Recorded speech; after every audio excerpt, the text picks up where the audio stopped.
Now that we've seen how in the 1920s and 1930s, the policy of appeasement allowed Nazi Germany to get stronger and stronger, undo parts of the Treaty of Versailles, and finally feel empowered enough to conquer Poland after having signed a pact with his archenemy Stalin to just not attack each other. Let's look at the causes of World War II and the very beginning of that conflict. One interesting way of thinking about this is that perhaps you can look at World War II as an example of imperialism, but without pretending to have some nice sounding ideological justification for seizing land violently and exploiting native populations. In other words, like, we've seen empires grow, and that's always been a story of violent conquest and exploitation. In this case, we're going to see something similar, but without the conquering power pretending to do something nice for the native populations in the process.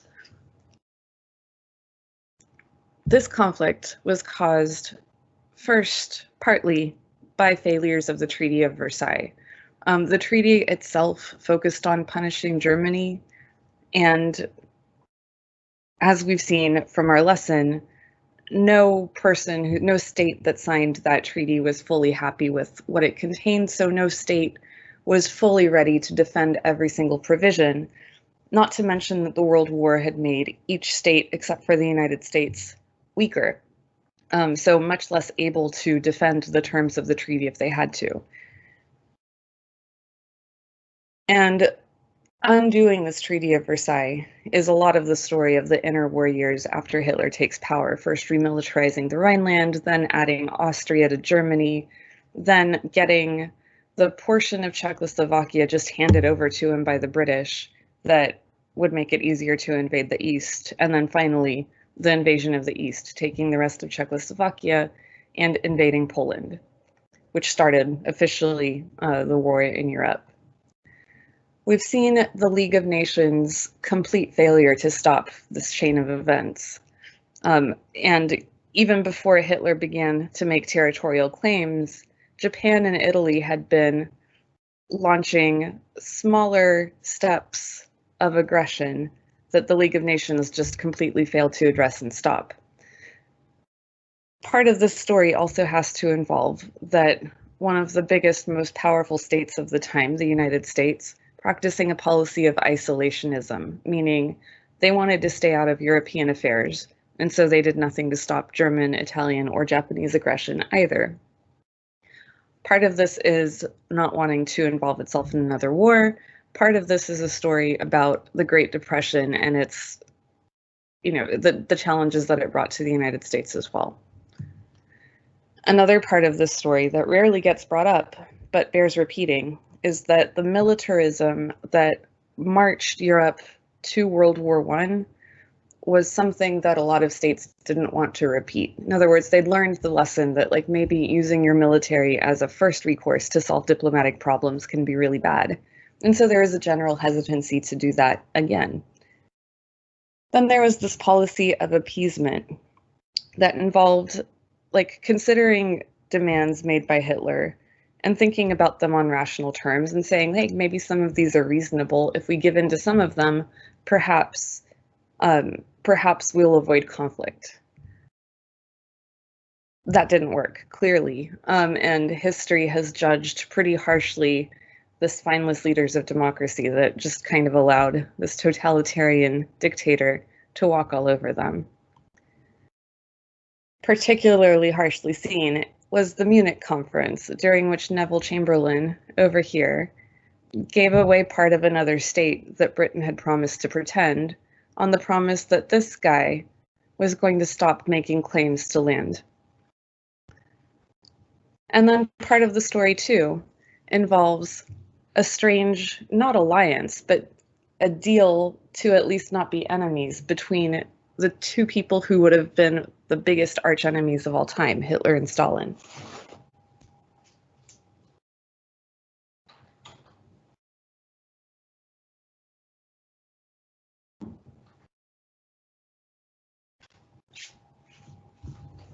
In the years before World War II broke out, both Hitler and Stalin hated each other, they didn't trust each other, that didn't change. But they both felt that they were unprepared to wage a successful war against the other one. So they agreed not to fight each other and to split Poland. Of course, they didn't consult Poland. This meant, though, that now Germany was free to make entries into Eastern Europe without having to worry about potentially provoking war with the Soviet Union. And of course, the short-term or immediate cause of World War II, the spark, was Axis aggression. Axis is the word for the alliance between Nazi Germany, Fascist Italy, and Japan during these years. And during this time, both Germany and Japan, and to a lesser extent Italy, had been busy conquering more and more land. In Asia, this process began a little bit before it did in Europe, so people kind of disagree as to when exactly the war started because it depends on where you look. In Europe, the war officially began when Nazi Germany invaded Poland, and then finally the British declared war. As to the reasons for this aggression, the Axis claimed that they needed living space. They wanted to be independent and self-sufficient in terms of being able to provide for their state and their war economy without having to worry about importing food. This was the case for Germany. It was an especially pressing case for Japan because Japan is an island, so its ability to gather its own resources is very limited. For Germany, let's look at what historian Tim Snyder has to say from his book, his fantastic book, Black Earth, The Holocaust as History and Warning. Snyder writes, Hitler understood that Germany did not feed itself from its own territory in the 1920s and 1930s, but also knew that Germans would not actually have starved if they had tried. Germany could have generated the calories to feed its population from German soil, but only by sacrificing some of its industry, exports, and foreign currency. A prosperous Germany required exchange with the British world, but this trade pattern could be supplemented, thought Hitler, by the conquest of a land empire that would even the scales between London, England, and Berlin, Germany. Once it had gained the appropriate colonies, Germany could preserve its industrial excellence while shifting its dependence for food from the British-controlled sea lanes to its own imperial heartland. If Germany controlled enough territory, Germans could have the kinds and the amounts of food that they desired, with no cost to German industry. Before the First World War, German women had been instructed to equate comfort and empire. And since comfort was always relative, the political justification for colonies was inexhaustible. The 20th century was to bring endless war for relative comfort. Hitler's propagandist Joseph Goebbels defined the purpose of a war of extermination as, quote, a big breakfast, a big lunch, and a big dinner, end quote. Tens of millions of people would have to starve, but not so that Germans could survive in the physical sense of the word. Tens of millions of people would have to starve so that Germans could strive for a standard of living second to none. In other words, Germany claimed that it needed more land to feed its population, but this isn't true. Germany could have fed its population by sacrificing some of its standard of living, but of course it wasn't willing to do that. Snyder continues. By the time Germany had unified in 1871, the world had already been colonized by other European powers. Germany's defeat in the First World War cost it the few overseas possessions or colonies it had gained. So where in the 20th century were the lands open for German conquest? Where was Germany's frontier, its manifest destiny? All that remained was the home continent. For Germany, wrote Hitler, the only possibility of a sound agrarian or farming policy was the acquisition of land within Europe itself. To be sure, there was no place near Germany that was uninhabited or even underpopulated. The crucial thing was to imagine that European spaces were, in fact, open. Racism was the idea that turned populated lands into potential colonies, and the source mythologies for racists arose from the recent colonization of North America and Africa. The conquest and exploitation of these continents by Europeans formed the literary imagination of Europeans of Hitler's generation. Like millions of other children born in the 1880s and 1890s, Hitler played at African wars and read Karl May's novels of the American West.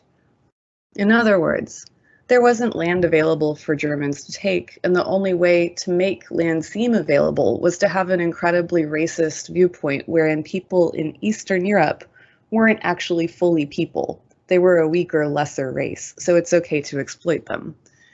And this is an idea that follows in the history of the conquest of the Americas, the genocide of the North Americans, the idea of manifest destiny that kept European settlers and the Americans pushing west, taking, displacing, and murdering Native Americans in the process, and the European conquest and colonization of Africa after the Industrial Revolution. So there was precedent, and it's horrible.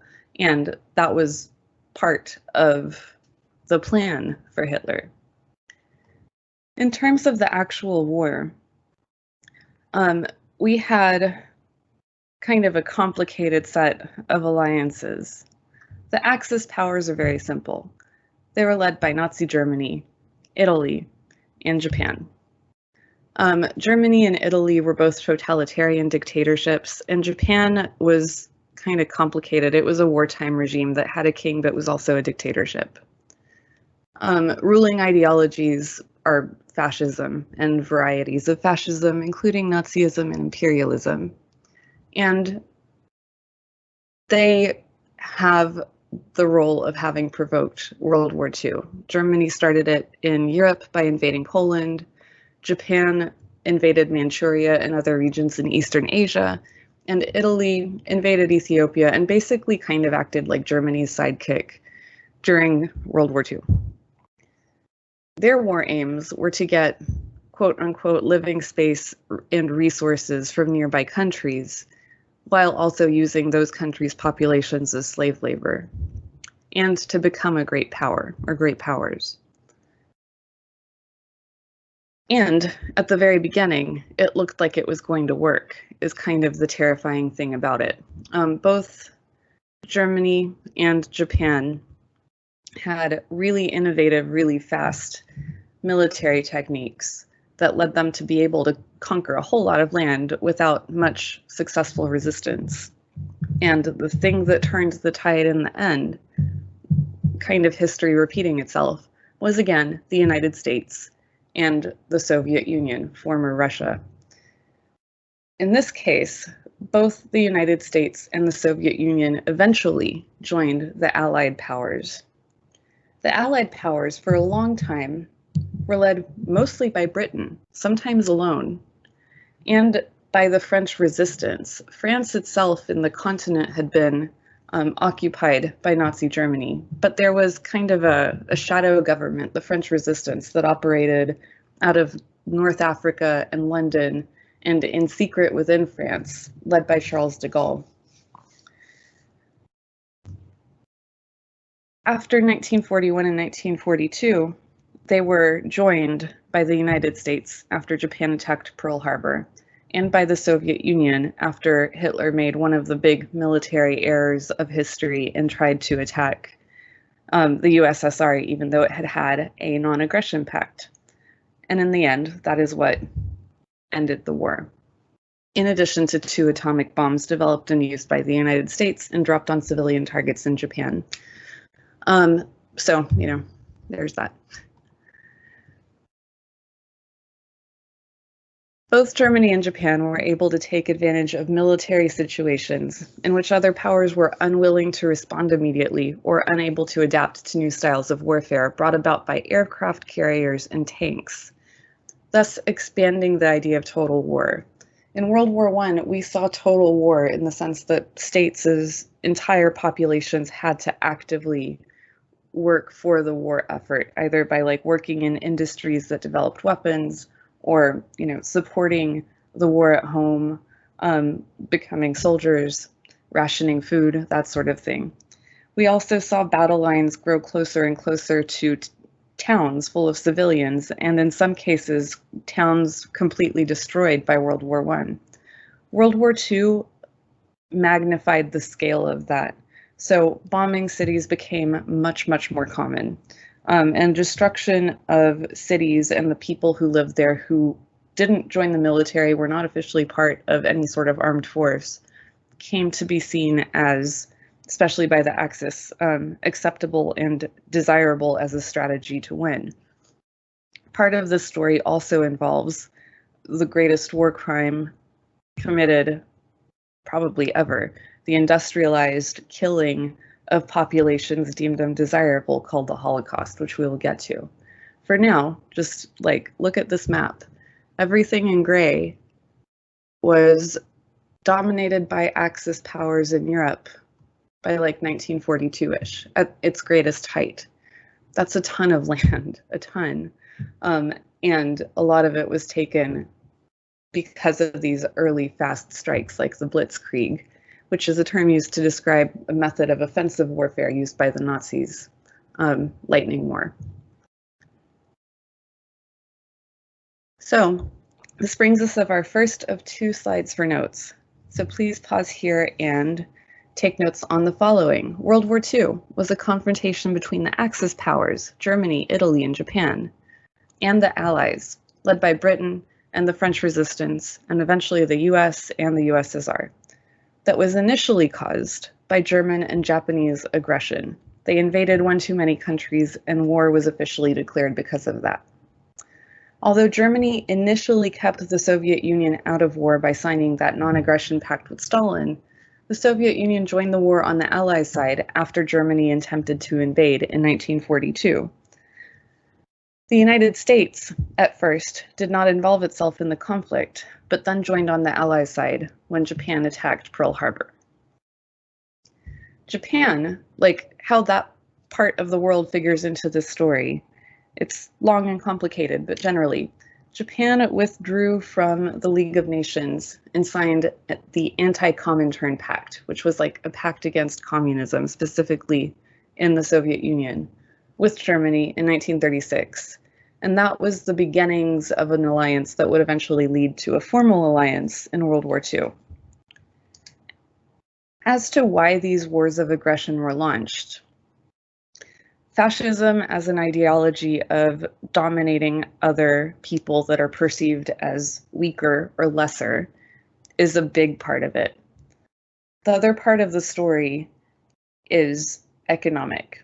Both Germany and Japan were hard hit by the Great Depression. Both had really strong militaristic influences in their countries that pushed for war and conquest, or creating an empire, to pull them out of that depression. So both attempted to solve their economic problems by conquering neighboring countries. So this war definitely had like a clear cause: unbridled military expansion by Germany and Japan, and to a smaller extent, Italy. One major reason for this involved food and the desire to be self-sufficient, to not have to rely on importing anything that you need to feed your own population. Hitler had a number of reasons for wanting to expand Germany's territory, but he often talked about living space, Lebensraum, for the German people. German agriculture was really inefficiently organized into small farms, lots of them, and that meant that Germany needed a lot of land to be self-sufficient in food production. His plan, called the Hunger Plan, was to take Poland, the Ukraine, and Eastern Russia, so Eastern Europe, and then resettle that land with lots of Germans so that it could feed the German people. It was called the Hunger Plan because the plan called for 20 million people, Eastern Europeans mostly, to starve to death on purpose. Many would be the Poles, Ukrainians, and Russians who'd previously lived on the land. They belonged to an ethnicity called Slavic people, the Slavs, and Nazi ideology believed that they were a weaker, genetically inferior race that could be eliminated, and should be. Horrible. The rest would be Europe's Jews, who would be worked to death, and then, of course, dead. Both Germany and Japan were initially successful because they were able to take advantage of military situations that other powers couldn't or didn't want to respond immediately to. And they introduced new styles of warfare, really aggressive offensive warfare, brought about by aircraft carriers and tanks and airplanes, which expanded the idea of total war because now cities could be bombed in large number. This early advantage explains the early Axis success, and that advantage was diminished when the United States entered the war because as a total war, resources matter, so that tips the scales for resources on the side of the Allies. And when the USSR, the Soviet Union, joined the war because they had a huge army that was very effective at driving back the Nazi advance. Long-term causes, of course, exist for World War II, and they include fascism, extreme nationalism, racist ideologies, and the total failure of appeasement to actually prevent war from breaking out.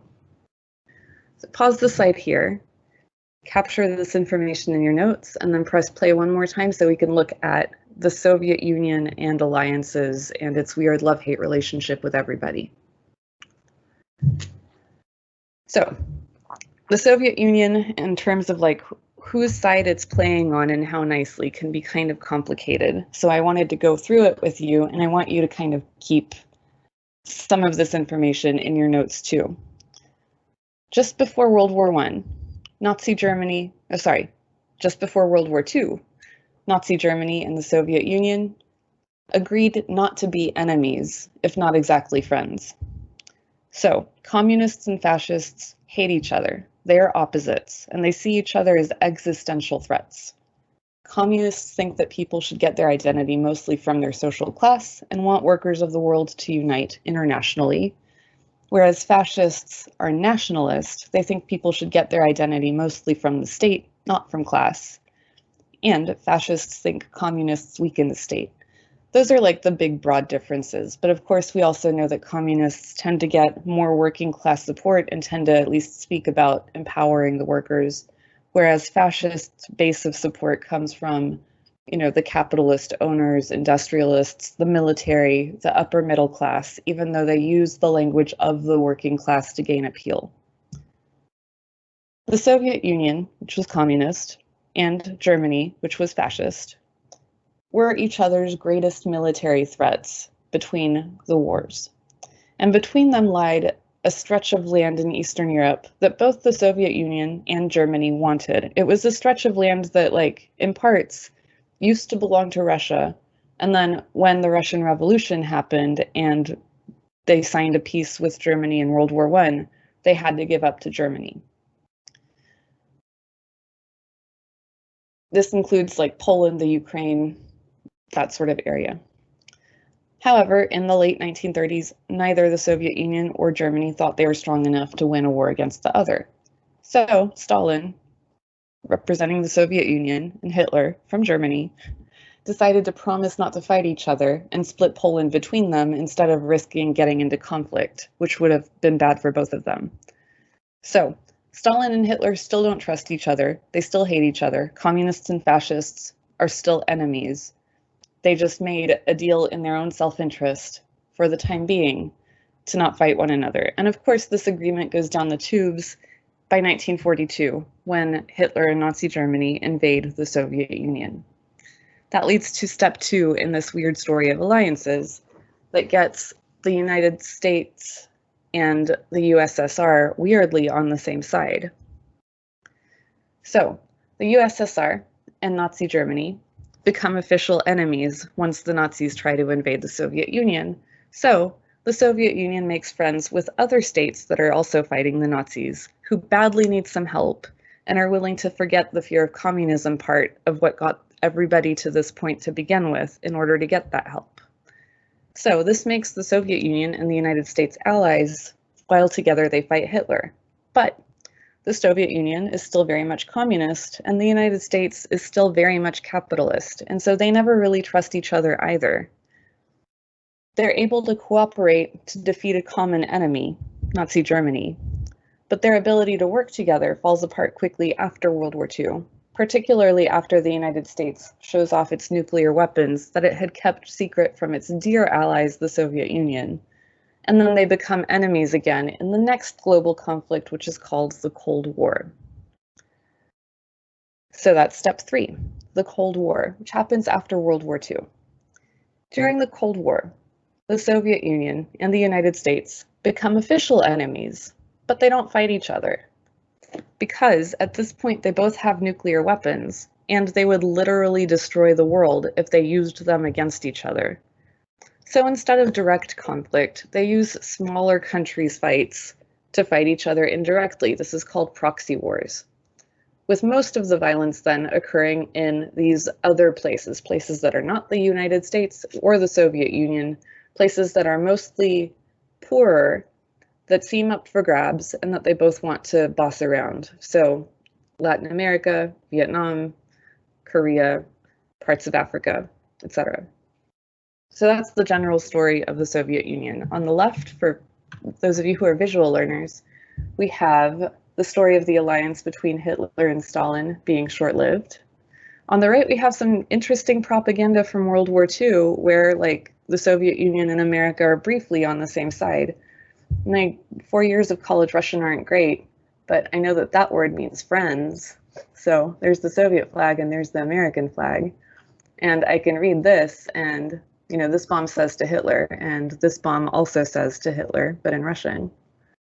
And my Russian's falling apart here, but I think this one's implying that everybody wants to go fight the fascists together with their buddies America. And then down here we have the Cold War, where the US and the USSR don't get along anymore, and there's a lot of American propaganda about communism being like the worst thing in the world, and it's still a talking point somehow even today. So get the weird role of the Soviet Union and alliances into your notes, and you're done for the day.